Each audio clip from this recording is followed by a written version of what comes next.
sa Taipo Beach, Hong Kong. Inumin muna saglit pangpawala ng stress at saka relax ng isip. Ingat po tayong lahat. God bless. Punta po kayo dito. Maganda po dito. Pwede kayo maligo.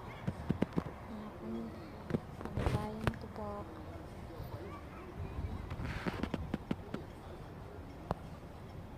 Kasama ko pala yung alaga ko kaya hindi ako masyadong kapag-video kasi maliit pa yung alaga ko.